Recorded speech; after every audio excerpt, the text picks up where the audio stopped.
We actually have these ancient brains that are keeping us safe. And so we're not wired for happiness or success. We're wired for survival. We all feel like we're not enough. It's almost central to being human, because if you feel like you're not good enough, well, then you're going to heighten your skills so that you don't get eaten by the tiger or thrown out by the tribe. For those of you who don't know, Monika spent over 15 years in the public education system.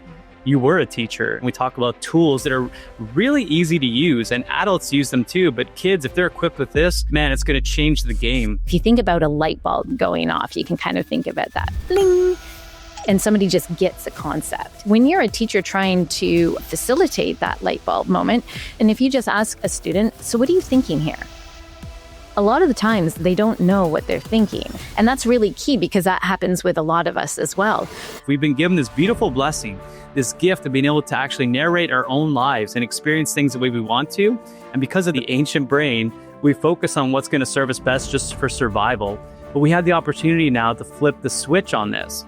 There might be something that we want to do, but somewhere our brain just shuts us down and we don't end up doing it. And so if you're seeing results in your life that you don't like, that you don't prefer, then the easiest way to change them is... Hey everyone, welcome to today's episode of Real Influence. My name is Joey Valancourt, and I had the absolute pleasure of interviewing my beautiful wife, Monika Valancourt. Monika, welcome to the show. Thank you. Thanks for having me again. It's a unique opportunity when we get to talk and we don't get interrupted by our beautiful yet sometimes interrupting kids. Yeah, this is a lot easier. And if you're parents out there, you know what we're talking about. Sometimes you just have a couple things you want to catch up on. You don't even have 1 minute to share. So it's really nice to have this private time. And we invite you to come to this conversation with us today. And for us, really, the last time we talked, we were talking more about our vision, our relationship, contrast we're experiencing and how we're working through it, again, to inspire yourself and to keep us accountable in terms of what we're experiencing and what we want to evolve and change and really just tap into for ourselves. Part of our vision is our kids, understanding what they're going through, becoming better parents, and when they're going to school, when they're facing adversities, how to equip them emotionally, emotional intelligence, and just things that they can do in terms of preparing themselves to downregulate their nervous system to experience life in a different way than, for myself, than I experienced. I was very much heated all the time. I was reactive. So as we're working on ourselves, we're also trying to help our children be better equipped for the future. And the reason why I invited Monika back onto the podcast was recently you were invited to go and speak to a group of kids who were basically getting ready to go off to university or college, take that next step in their development, right? Mm-hmm. Yeah, I learned a lot by doing that talk, both about myself and the teens. I love teens. They are very authentic. They stand for nothing. They would call you on your authenticity, on your BS without a moment's hesitation. And so it's almost like the best test for what you have to deliver. And it was a great experience. What was interesting was that this was a last minute opportunity for you. It was. You came to me, you're like, I've got this thing that's coming up in like 3 days and I got to prepare basically like a speech and a whole talk. And I'm like, aren't you going away for the weekend with like your friends and you're taking this on? So it was a good opportunity of just like seeing you really like level up and take the challenge.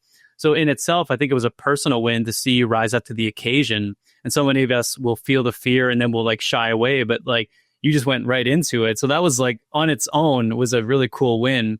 And then I think the double win was, for those of you who don't know, Monika spent over 15 years in the public education system. Mm-hmm. You were a teacher. And some of the things that I think you wanted to change was really the opportunity now you had to go speak to that level to those kids.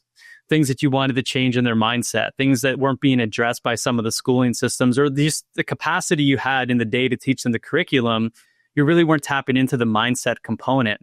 And now there's this beautiful synchronicity of you becoming a coach, you becoming certified in a mindset facilitation, that you're now able to bring this back to the kids that you initially wanted to serve. Mm-hmm. Yeah, that's exactly right.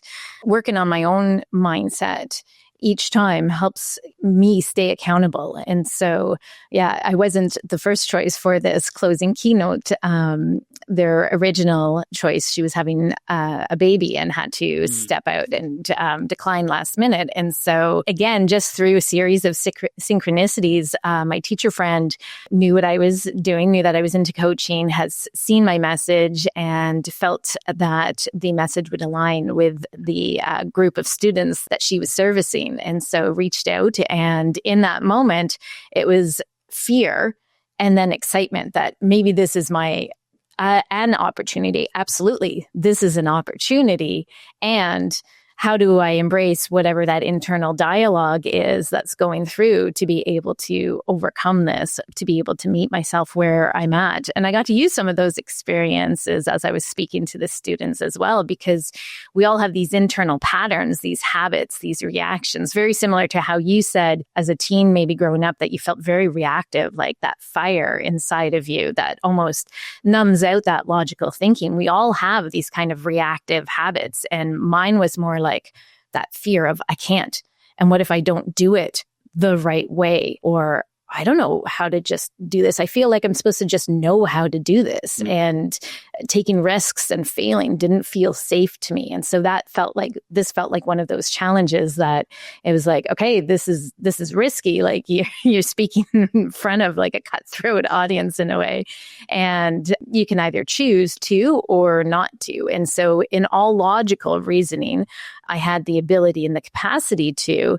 And the other side of it was being able to calm down maybe some of the perfectionism, some of the internal dialogue that wasn't serving me, and be able to look at that, because that's what will resurface in a different way. And it's like, okay, so what's actually coming up right now? What am I telling myself? Why can't I get past this one paragraph that I'm working on?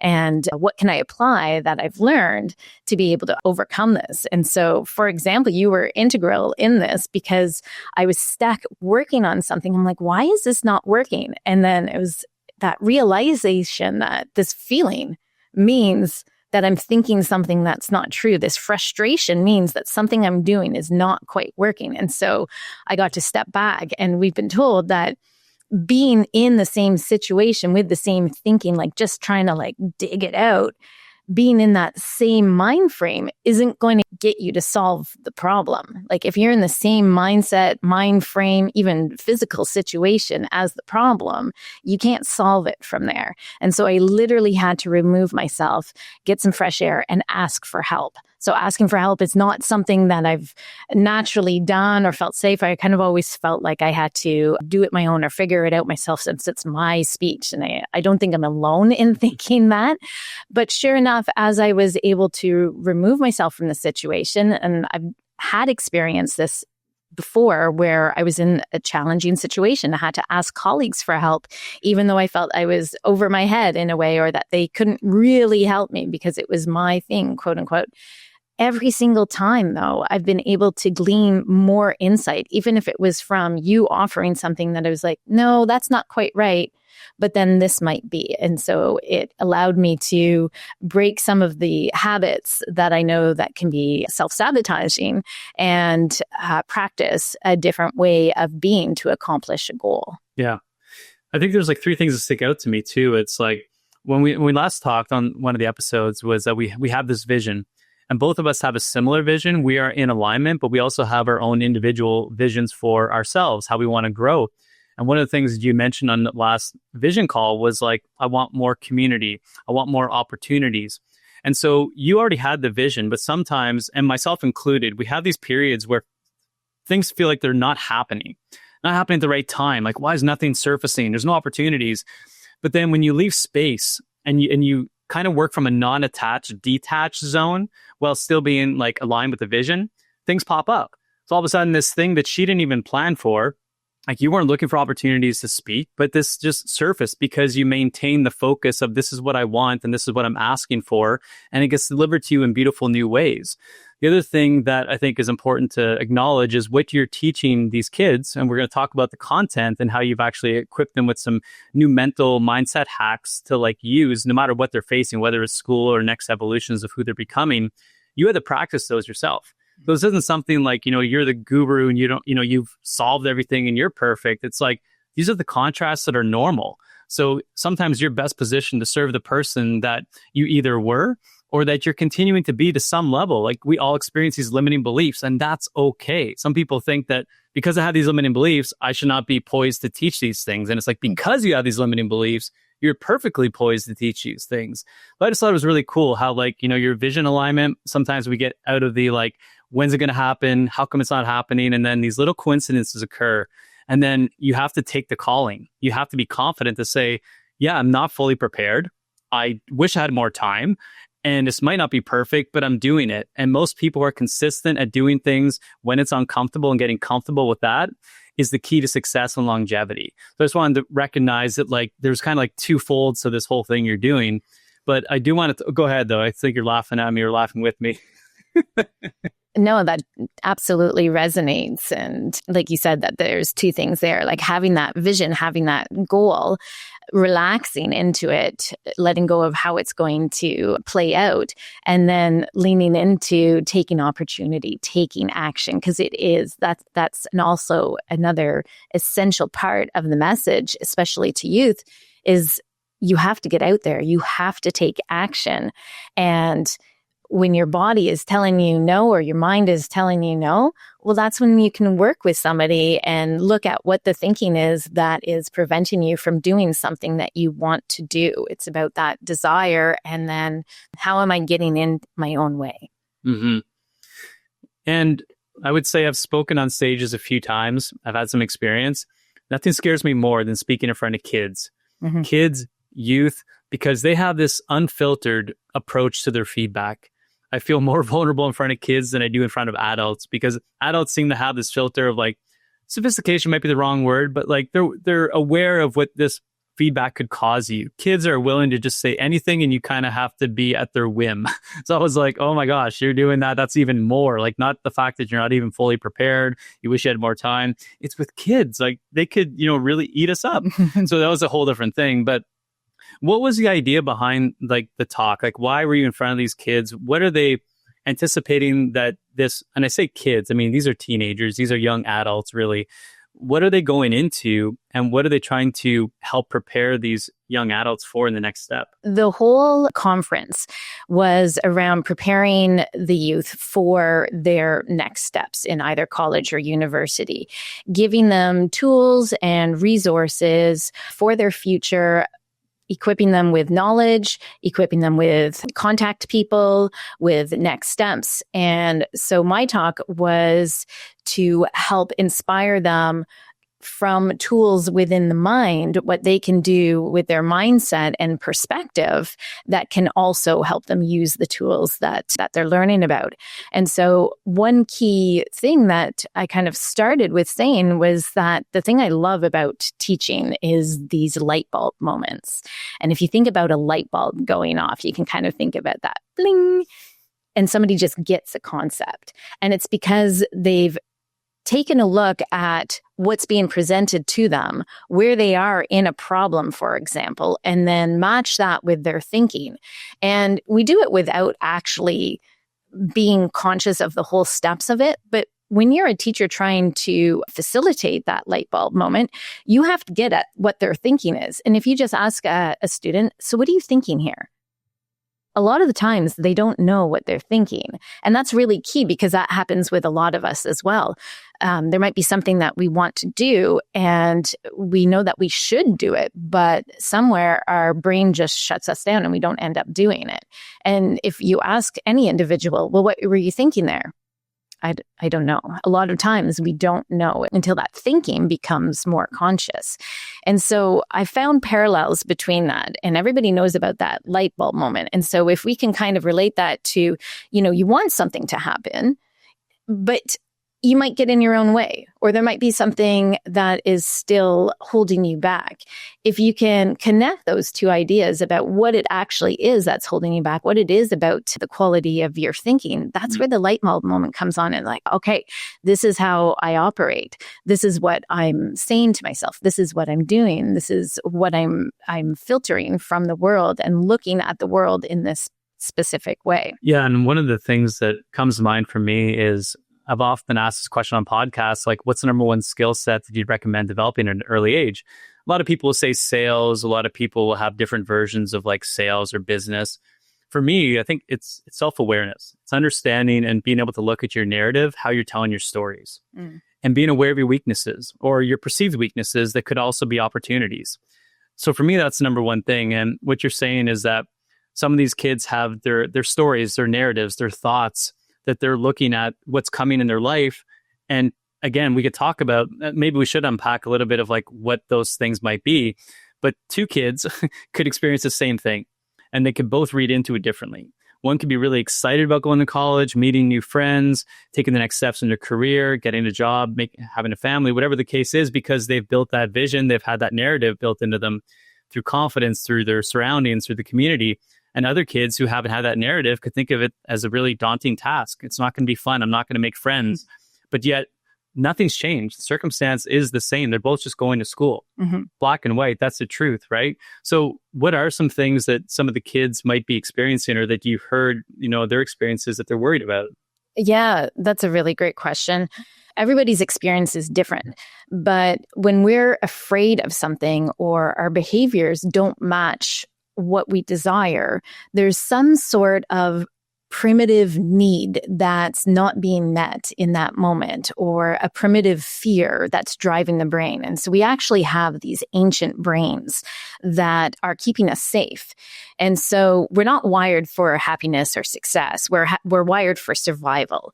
And so I started by telling this story of one of the clients that I'm coaching. She's about 14, and she was talking about being in situations where kids are saying mean things to her, and she just wished she had the confidence. Her brain won't go along with that desire, though. I know I should just be confident, but my brain just doesn't. And when I asked the group if anybody else has had that similar experience and have felt that way, 3/4 of the room, 3/4 of the hands went up. And so it's a very common experience where kids will say mean things to each other. You as a kid are experiencing this, and you don't really believe them, and you shouldn't believe them, but you don't have that confidence behind you. And so what's going on there is that you're giving some kind of meaning to it, that if, for example, this kid is being mean to me, then that must mean that I blank. And in my client's situation, it meant that she wasn't attractive, that she wasn't part of the in-group or the acceptable group. There was something wrong with the way that she was showing up, even though she was showing up as her authentic self. So that was an attack on belonging in a social situation. And so her brain couldn't be comfortable or confident because deep down, the primitive brain was saying, you're not safe. You're not going to survive because they're going to kick you out of the tribe. And so once we understand that, we can kind of calm down that side of us and be like, okay, I'm not feeling confident right now because I actually think that I'm not going to fit in or I'm not going to survive here. And so then we drew on, well, why do you think kids are mean in the first place? And she said, it was awesome. She said, I think they have their own pain inside of them that's coming out. And I was like, wow, that's great. Like, I don't know if you're from a 14-year-old, that wisdom. And when you give them that time to be able to think about it and say what they really think instead of telling them what they should be thinking in certain situations, it actually resonates more, and more than 50% of the time, the answer surprises you. I can't tell you how many times I've learned from my students by giving them the opportunity to speak. I don't know if it was like that for you in school, where you got the floor more than the teacher did, or was it very Socratic where the teacher was on their throne? I don't have a memory of past events for the most part. I remember what serves me in the last 24 hours, but I mean, I like what you're saying, though. And this goes back to recently, Monika's certified in David Bayer's Mindset Facilitator program, and she's been coaching for the past year.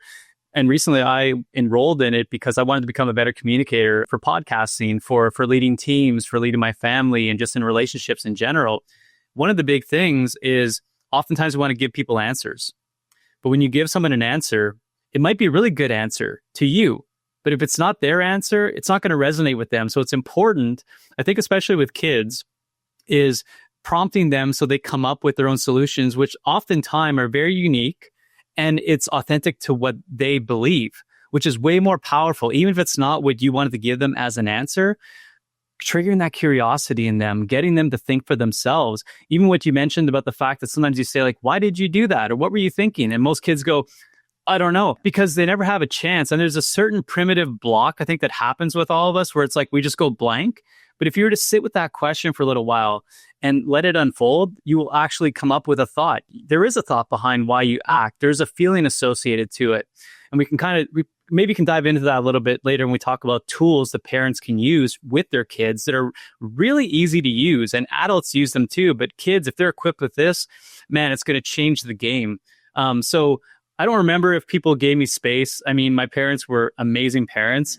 I don't think they asked many questions though, like as much as I want to ask our kids more questions and be curious.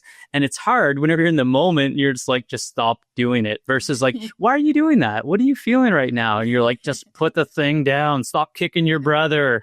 So we experience that reactivity when we're in a primal state or reactive state. And it's okay if it happens. It's like, I'm not 100% perfect in it, but I'm able to recognize it faster when I go into that. And sometimes you'll be a great reflection for me of like, oh yeah, Monika's doing it for me right now and I have to model that, or sometimes I'll do it for you. So it's good to be in sync with a partner. But yeah, I don't know if I got a lot of space with answers and things like that. Mm-hmm. Yeah, it's kind of how we grew up. And honestly, I parent with you, and I think you're an amazing partner in this to be able to model a lot of that curiosity and giving space for our children as well. And I think that's a really key thing. You know, you talked about giving tools, and that's a huge one. When we react as parents, it's something inside of us that's being triggered. We're seeing our biggest trauma play out in front of us, or the thing that we were shamed for, and we just feel that shame or that pain coming back, and we just want to save our kids from it, or we think that they're going to just turn out awful or something, or that it means that they're not going to survive. And so that fear in us is an amazing thing to pause on and be like, what judgment am I actually making in this about this situation? And really knowing that deep down it's not true, you know, for those reactive moments. Like, the kids are awesome. The kids are going to be fine. Deep down at their core, they're not broken. There's nothing wrong with them. And that's something else that I shared with the youth, is that we all feel like we're not enough. It's almost central to being human, because it's central to surviving. If you feel like you're not good enough, well, then you're going to heighten your skills so that you don't get eaten by the tiger or thrown out by the tribe. And so we all feel it in some way. I shared that I'm coaching a CEO of a multi-million-dollar company right now. And when we coach behind some of the behaviors that he wants to change, it comes down to him having this fear, like he's not enough. So you've made it all this way. We think, you know, once I get to be a millionaire, or once I get the job, or once I get the guy or the girl, then I'll be good enough, or then I'll have more confidence. But it doesn't work that way, does it? Oftentimes, no. And I'm learning more as I grow in my career, my business, that even success that I'm getting still feels like not enough. And one of the things that I've started to work at really is just addressing that. And I made great strides in enjoying my life more, finding peace now. And that, it sounds cliche a lot of times. People are like, find the peace now, but it's like lip service. But I've really started to embody that. One quote that I'll quote, by the way, it's mosquito season here. So if you see us swatting mosquitoes, that's what's going on. We're not going crazy. Although we are. I feel like I am going crazy with the mosquitoes. But there was a great quote in The Walking Dead. Yeah. But it was a deep philosophical quote, which was, of course, so there's Rick Grimes, the father, and then there's Carl.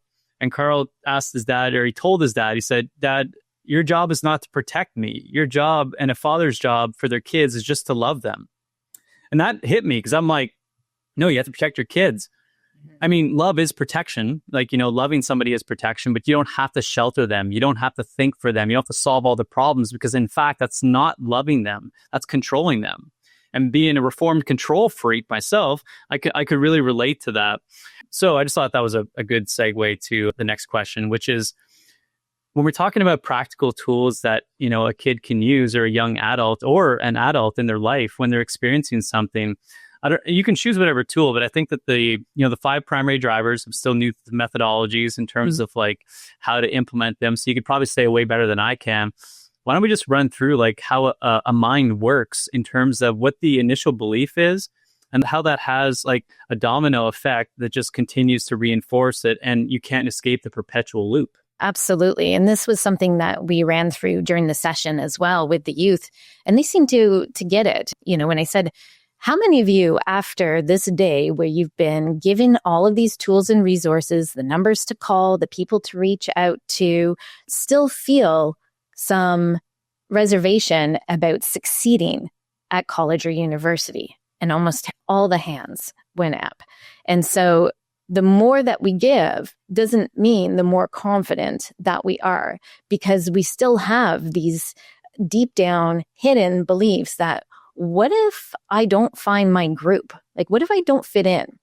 What if I'm always going to need help because I have this learning disability? What if I'm just not cut out for my program? What if I chose the wrong one? And we're not aware of what the thinking is, but it can stem from these deep ingrained beliefs that there's something wrong with me. I don't belong. I'm not good enough for traditional schooling. We're not conscious of these, but they actually change the way that we look at the world, very much like colored glasses, only letting in a certain color. And that filter then changes the way we think. It controls the way we think, and we might be looking at a resource that is presented to us, but we don't even remember it in a time of stress, because deep down we're thinking, I'm not going to be able to make it. And so there's this resource that's there that's saying, hey, this is how you can make it. But if deep down you're thinking, gosh, I might not belong, I might not make it, I might not be cut out for this, your brain doesn't accept that memory, basically, because it doesn't match what you deep down believe. It's filtered it out, even though you've heard it, and you might even be able to repeat it as a resource that's available. And then that changes how you feel, or controls how you feel. And so you might feel apprehensive about putting yourself out there, meeting new people. Worried, stressed. Yeah, you might feel all of those things. You might push certain people away. And those feelings of either worry, stress, apprehension, self-doubt, they control how you act, what actions you do or don't take. And so there's an opportunity to meet people, a social gathering, and you choose not to go because for you, that's more comfortable than putting yourself out there and being rejected. And then those actions dictate what the outcomes are, the results that you see. And so the results will always be in line with your original beliefs. And those results might be like, oh, see, I flunked the test. I knew I wasn't any good. Yeah. Or look, I'm not doing well in this program. I'm not meeting any new friends. I knew it was going to happen like this. But those results actually came from the original belief that was controlling your thoughts, that controls your feelings, that controls what actions you do or do not take, and then ultimately creates those results that you're seeing. And so if you're seeing results in your life that you don't like, that you don't prefer, then the easiest way to change them is by changing your beliefs. And then we said, but changing your beliefs, like these come from when we were young, between the ages of 0 and 7. How do you change your beliefs? Like these little clouds that what they sit even. And then we said, this is really key. Beliefs are actually just decisions. And that changed everything for me whenever I learned it, that I can make a decision about anything. And I told this story about Arnold Schwarzenegger, and I had to first ask if they knew who it was and show a picture, because I was like, I might be dating myself, but do y'all still know who this is? And one kid, it was perfect, right on timing. He said, I'll be back. I'm like, that's exactly it. Okay, so this young man, he knows who Arnold is. And so I gave a brief history of what Arnold's accomplished in his life. And at 20 years old, he was the youngest Mr. Universe, the youngest winner of this bodybuilding competition, despite when he he started the sport, they told him that he was too tall to be able to be competitive in the sport. And something else that Arnold had shared in one of his speeches about success was that when he was a young boy, his parents wanted him to just stay in the village where they live, maybe be a factory worker or farmer, something, some kind of normal life. But he really felt deep down that he had the spark, the drive for something more, the destiny for something more. And I said, imagine he had listened to what his parents had said or the vision that they held for him, how that would have changed things. But it's hard because we often see ourselves through the eyes of our loved ones. Mm-hmm. We're building this identity and our parents play such a strong role in it. And so either questioning what they tell us is or is not possible is one of our jobs during this time. And as a parent, asking yourself what you believe you're either restricting or communicating to your child about what is or is not possible is another tool or awareness to come out of all of this. Well, it's interesting. We talked about self-awareness being one of the critical keys to being quote unquote successful in life. And I don't want to use successful versus non-successful. I think that the people who come closer to fulfilling on their life's vision are the people being able to persevere through the limiting beliefs and know that those limiting beliefs are okay to have. Like if Arnold's parents said something to him and he was just took it for their word that oh, I guess I can't leave Austria. I can't do these things. But no, everyone's experienced it. Even successful people, even people aligned with their vision, even after they see success, they're still experiencing things. Their life's not just perfect all of a sudden and they have everything that they want. These are high performers who want more. There's always a desire for more. So it's not like they're ever satisfied, and it's not like they ever feel like they're fully enough. But they're able to look back and not just look forward. They're able to see how far they've come. They're able to rise to the occasion when it comes up and experience things as contrast, not as problems. And contrast, David Baird talks about in his coaching, is opportunities, reflection, redirections, opportunities, learnings. It's their ability to set their mind to the right thing. Like you said, the lens, in a rose-colored glass or something like that. The other thing too is a reticular activating system, which is basically that same filter. It's the ability to focus on the things. It's like when you buy a red car and all of a sudden you see red cars everywhere, but they've always been there, but your focus changed. Now you notice red cars. So if you're always focusing on negatives or these limiting beliefs, you're going to continue to find evidence for that in your life, which you said is going to just reinforce the initial belief and have you continue going through that perpetual cycle. And they call it the psychocybernetic loop, which is the fancy way of saying, endless loop, or people talk about these, I'm in a circular doubt or circular thoughts, right? A spiral. Spiral. Yeah. Thank you. And one of the things is people will often I've heard a lot of people, including myself, say but that is true. That did happen. Mm-hmm. I am constantly, I'll give you just one practical example is in my life to get results, I had to sacrifice, I had to work harder, longer, and it had to be painful. Mm-hmm. And I remember my first coaching session with David Baird, he was like, well, what if it wasn't that? What if it was the opposite? And what if it was actually easy? And what if the best way to produce the result is actually by spending less time on it from a relaxed state? And I was like, well, that'd be great, but it's not the case. And he's like, well, has there ever been a time in your life when that has been the case? And I was like, well, there was one marketing campaign we ran and it went really well. He's like, okay, great. He's like, what about other people? I'm like, yeah, well, there's other people that are really seem to be more successful and working less than me. He's like, so there's evidence. So we can use that as evidence. And do you want to talk a little bit about how to build this evidence and how to start training the reticular activating system and how to focus on those things? Well, you're doing a great job with it. Well, I'm segueing to you. I'd really like you to explain it more. Okay.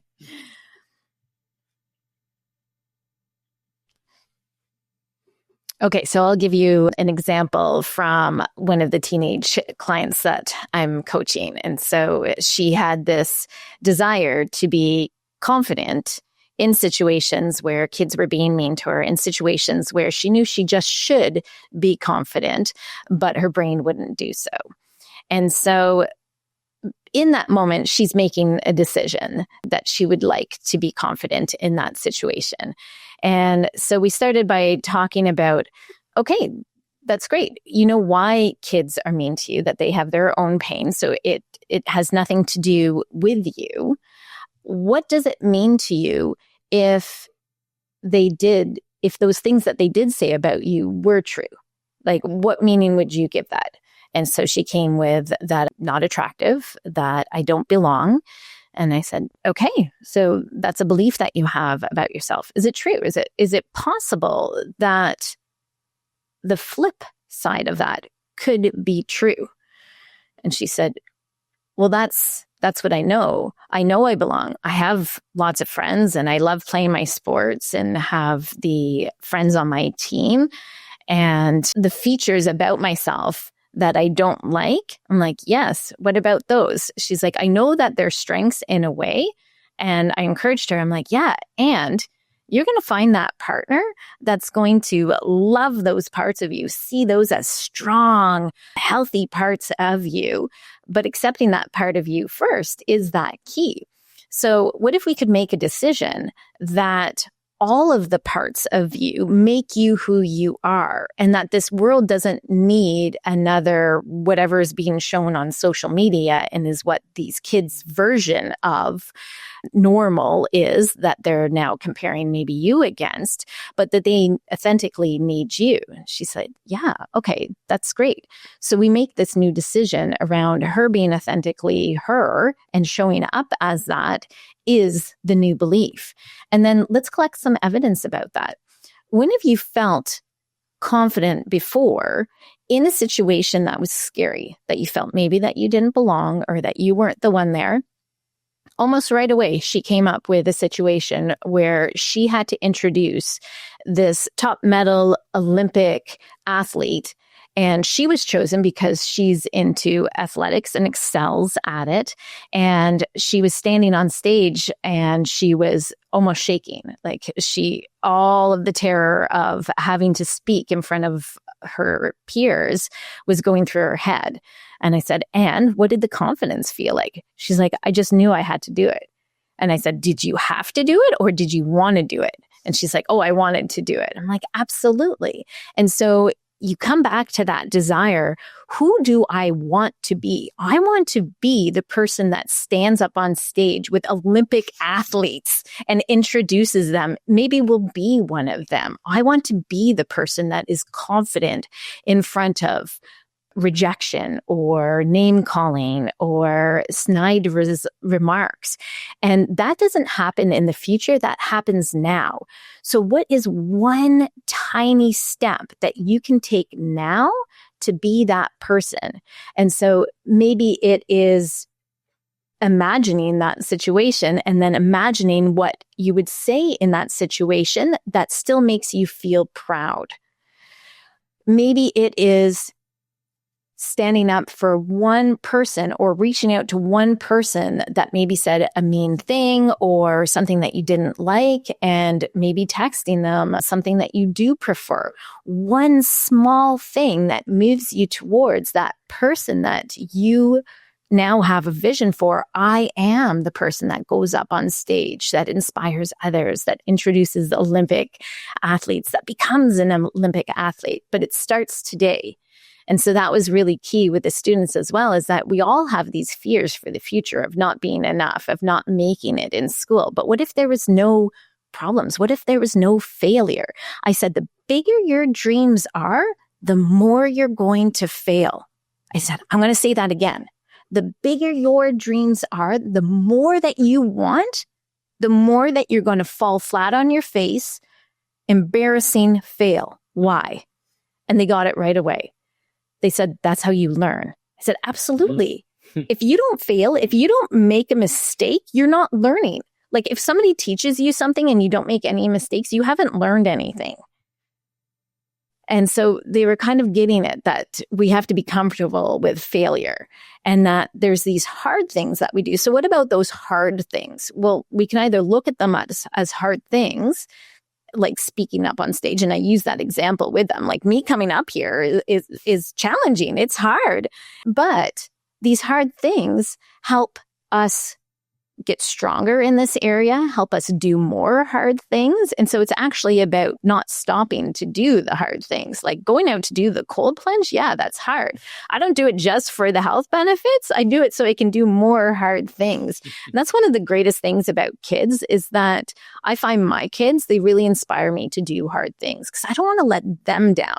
I'm now shifting it when I'm doing my morning meditation, when I'm doing my journal. I don't want to let myself down anymore because I really found that I would be on a roll with something, maybe health-wise, maybe fitness goals, maybe work-life balance. I would be on a roll with it, and then I would just drop the ball. I would fall off the wagon, or I would block myself from even getting started on something. And I really feel like it was because deep down, I would often do things for other people, again, unconsciously.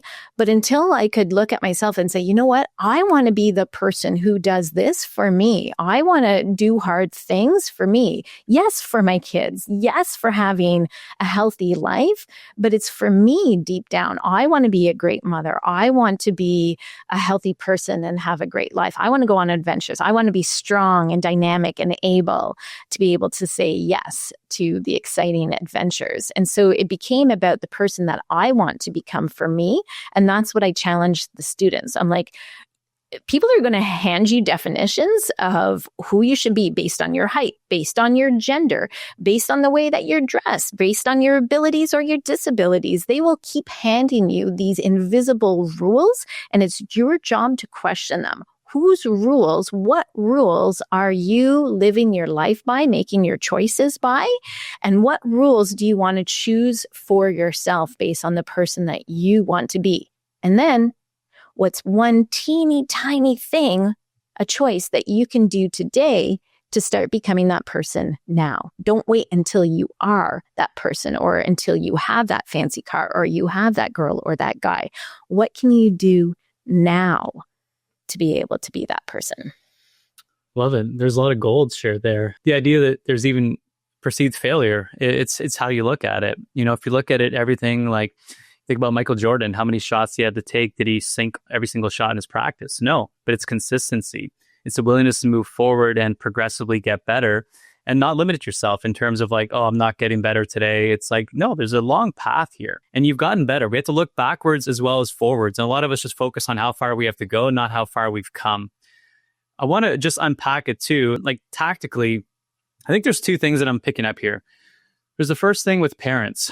You know, if you're a parent trying to help your young adult, your kids with this, there's a certain level of work you have to do with yourself. Because we're all limited by our own belief systems, our own inherited beliefs, what we take for granted. So there's a bit of challenging the assumption of ourselves. What are our current beliefs for ourselves and for our children? What limiting beliefs are we experiencing? And we don't have enough time to unpack the methodology, but David Bayer's coached over 10,000 coaching sessions with all his combined coaches, including yourself and other people in the program. And what they've discovered is if you're feeling something that doesn't feel good, that it's not actually true. And a lot of people say, well, wait a minute, like somebody rear-ended me. That was true. Okay. That did happen. It's like the story is separate from the experience. The experience of you getting rear-ended by another car, that's the experience. That's truth. Objectively, that happened. But the story you gave yourself could be, what a jerk, you know, how could he not see me? Another person could give a different story and be like, no, actually, I hope he's okay. Like, oh my God, I wonder what happened, why he ran into me. There's a story and an experience that's happening, and the story you decide, the narrative you tell yourself, which is amazing because we talk about animals, how animals don't compare themselves. Like a squirrel doesn't get jealous of the bird flying around in the air, but yeah, we make up narratives for our own life. We've been given this beautiful blessing, this gift of being able to actually narrate our own lives and experience things the way we want to. And because of the old primitive brain, like you talked about, the ancient brain, we focus on what's going to serve us best just for survival. But we have the opportunity now to flip the switch on this. So back to my starting point of like parents and kids. If you're a parent, we have to address why. Before we talk to our kids, we have to address our own limiting beliefs. When it comes to a kid, though, and let's just unpack one example, because I think it's important for practical how to apply this. I'm going to school, okay? And it's overwhelming. I don't think I'm going to pass university. I'm not going to make it through. I'm not going to get a job. And that's a belief I have right now. Even though I'm going to go through now, I'm going to make it into university. I'm going to be faced with these limiting beliefs. It's going to be harder. I'm going to, so just talking about the 5 primary drivers, I think it's interesting. Like the belief is that I won't pass. I'm not smart enough, let's say. I'm going to have thoughts about that. Like, well, I remember the time that I failed that test. I'm going to feel angry. I'm going to feel bad. I'm going to feel frustrated. I'm going to feel worried. And then what's going to happen? Well, I'm probably not going to study during the times I should study because I don't think I'm actually going to pass. So I'm going to delay it. There's a procrastination that takes place, whether it's like, you need to do something. So you go clean the house first, or you go organize your shelf, or you do something that basically is the thing that you shouldn't be doing to avoid doing the thing you should be doing. And then what's going to happen? You're going to fail the test. Then you're going to say, look, see, I told you it's going to happen. So what we want to do is if we say that we're not enough, we're not smart enough, we're not going to pass. If we flip that and we start to say, well, wait a minute, you're in grade 12, grade 11, depending where you go to school. You made it here, right? Did you ever have those feelings before? And it's like, well, yeah, actually in like grade 9, I didn't think I was going to pass and I did, or I did fail, but then I ended up taking it again and I passed the next year. So it's like, okay, so you've experienced that before. It's not true. You've always made it through, even through challenges. So can we agree that there's evidence? Or if you can't find evidence in yourself, you can find inspiration from other people too. You can look to other people who also failed. How many smart, intelligent people, inventors, leaders of the world, CEOs who flunked college or flunked an exam and still made a great success out of their life? So it doesn't just have to be you. But what I'm trying to paint the picture of is like how to start reframing these beliefs so that they can practically apply with their kids. So what else can they do? Like what else would you encourage them to do? Or what did you talk about in your workshop? For the students? For the students, yeah. Like if they're experiencing overwhelm right now, about to go to school, about to take this massive test, or they're just faced with fear. They're really almost like paralyzed by the fear. They don't want to take action because of that fear. I think what you're kind of describing about asking yourself, what is behind this fear? Like, what am I actually afraid of? Am I afraid of not completing it? Am I afraid of failing? Am I afraid of letting somebody down? Am I afraid of not being enough or not liking it? And then taking a look at what does that mean in your life? Does that mean that if you don't like it or if you succeed in it and you're quote unquote stuck in this job that you won't have another choice? Is that the fear behind it? If you let this person down, are they going to love you less? If you don't make it here, does that mean that you're not going to make it anywhere? So going beyond just that initial feeling of fear, but really tapping into that feeling of being aware of where you feel it, how you're feeling it, what the feeling is, and that all of these feelings, they're to lean into. They're not to run away from. They're to lean into, let them pass through you, and that they all have clues. So anxiety is that something in the future means something to me. So how can I do my best to prepare? How can I turn that anxiety into preparation? And I shared a story that when I was in university, probably my 3rd year, I can still picture myself in this apartment with the awful olive green mustard colored carpet. It was a mix of all of these colors. It was hideous. And I was getting ready for an exam, and it was about 2 days before the exam. And I was like, what's going on? I don't feel anxious. Like, I don't feel worried about this exam. And I had this moment where I was like, okay, I need to feel a bit anxious about this exam. Otherwise, I'm not going to put effort into it like these other times that I did where I felt a bit anxious. And it just meant, okay, sit down, organize your notes, phone a friend, ask them what they think it's going to be on, do some practice questions. So feel that anxiety, know that it's there to serve you, and then ask yourself, okay, what can I do about it? And if you don't know, you reach out to somebody else, that there is support all around. And that first line of support is often family. And so leaning into those. Frustration can be, this isn't working for me. We all have different abilities and disabilities, and not everything works for us, but we're made to believe that there is some kind of normal or some kind of status quo, and that if you don't fit in to that, then there's something wrong with you, that you need to figure out how to fit into it. Well, it's not quite like that. Frustration is a sign that whatever you're doing or whatever you're trying to do, or the way that this is set up, the external environment of what you're trying to accomplish isn't working for you. So then it starts being creative and curious about, well, how can I make this work for me? And there's so many adaptive technologies out there that we can all use. And if you don't know about them, there's certainly somebody that knows about them. There's that kid down the hall that has already figured out the hack to the system to make it work. But by honoring that feeling and not running away from it, but being like, this means that this isn't quite working for me. I need to look for another solution or a way around this or a hack for this. And then practicing that now. What's an area where you felt frustration, or have you not been showing up for yourself, or that you can identify that you're self-sabotaging, and then what's one small thing that you can do towards that or find out about that? There's so many things we unpack. We'll probably need another episode on this as a follow-up. So I'll invite you back in a month or so and we'll get together another episode. But the one thing that I'll kind of end cap with this. So identifying the limiting belief, we talked about the things they're experiencing, how the 5 primary drivers play a part in all this, how to make a new decision, which is a new belief. It's like, I'm not capable or I'm not enough. And it's the opposite of that would be, I am enough, I'm always enough, and I'll always be enough. And what you're saying about finding solutions, we talked about, the same problem the same frequency that created the problem, you can't create a solution from that same frequency. So until you made a new decision, until you start to believe that new decision, all the things you're mentioning in terms of like asking friends and how can I do it, they're not going to emerge. It has to come from a state of like, I can do this versus I'll never be able to do this. And I love how you changed your state. We actually did that as well. It's very much that though. So once you've established that new empowering belief, one of the things that I do, I used to do a lot more daily, especially in the early stages of some of my really core beliefs, was practicing this. A lot of people do gratitude every single day, which is just great. It's another form of this. But what we really want to do is enforce that belief. What did you do today that made you enough?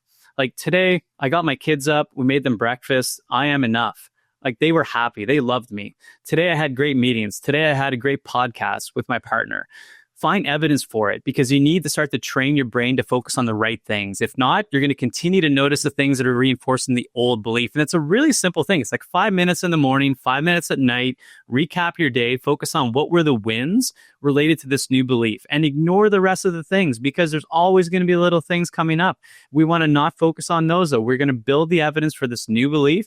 That's something a kid can do, a parent can do, and you guys can do together. Like we could do this together with our kids to help them if they're not totally bought into it, or we can make it playful. So it's just something like practical, I think, daily that a kid or a parent or a young adult can do. Mm-hmm. Yeah, that's really key what you're talking about with practices. It's so much more than just positive thinking, that it almost oversimplifies it by just saying, just think positive. Yeah, no, it's not that. We're changing the actual core belief or message that's behind all of these behaviors. And I think a really critical component for both of us has been about becoming aware of what we're not even aware of. And so that's where curiosity comes in. That's where paying attention to how you feel. If you're not feeling good, that's an indication that you're having thoughts stacked upon beliefs that aren't aligned with the vision that you have for yourself. And so sometimes it takes a coach to kind of help you uncover that and take a look at what is actually going on. And so that's 2 key things, how are you feeling and what results are you seeing in your life? And that's 2 key ways to know whether you might benefit from some coaching, or that you might have something that you'd like to change. I have to say, like, it's interesting whenever I experience coaching, both with yourself and with David and some of the other facilitators I get to work with, where I'll tell them a story about my life that I interpret as bad. And they're like, so you did this and you did that in that amount of time? They're like, that's amazing. And they're not like, what's the word? Like placating or like, pretending to like all these things. And when they tell the story, when they tell the narrative, I'm like, oh yeah, I didn't see it that way. Because my narrative was like, I only got this done. And they're like, you got that much done in 2 weeks? Like, you think you're self-critical? Like, just imagine what a teenager's brain is. They are so self-critical because that's the time of life that they're supposed to be figuring out how to belong. Yeah. So coaching is powerful. And if you guys haven't experienced like a coach, and if you're a parent, getting equipped with these tools and getting out of your own narrative, because you might want to help your kids, but oftentimes not oftentimes, every time, most of the time, I can say that. Do all of them. Every most some. 100% of the time. We have to start with ourselves. We have to start working at our own things because we're reflecting, we're projecting upon people. So we're not going to get it perfect. It's not about becoming perfect, but oftentimes like I need to downregulate. I need to see my own blind spots before I can go help somebody else. And it's for about me, becoming more aware. A coach has really helped with that. So I'm really happy you came on today's episode and shared this. Thanks for asking me again. Yeah. I love these conversations. Me too. And it's so nice, again, not being interrupted by kids. I love our kids to death, but it's just like, this is one of our visions, sharing with you what's working, what we're experiencing, and then using feedback to come up with new episodes. So if you guys have other topics or other things that you've been wondering about in your own life, or just based on our experiences, we'd love to share with you. And we'd love to do another episode. Absolutely. Any final words? None. Okay. You heard it here first. No final words, but thank you again for coming on. And I really hope you guys start to use these tools with your kids, yourself. Equipping our youth and our next generations is so powerful. And I wish that I didn't start this at like 36, 37. If I would have had this when I was like 17, I don't want to say I'd be further ahead because I don't believe there's a far ahead or behind. Yeah. But it's really would have just felt, I think, a little bit better. I really want to put my money on that one. Some more things would have made sense, right? Yeah. No, thank you again for asking me to be on here, helping get this message out and helping us just reflect even more on what we want to focus on and enjoying our kids and that next generation and putting effort into it in this way. So thank you. Absolutely. And thank you to everybody listening today. Again, if you're watching on YouTube, subscribe, like, comment. Let us know what you're experiencing. Just any questions you have or things that have worked for you. We're along this journey with you. And if you're on the podcast platform, please go ahead and leave a rating. Tell me just how much you love Monika and having her on so I can have her on more. And we'll see you guys in the next episode. Thanks again for listening.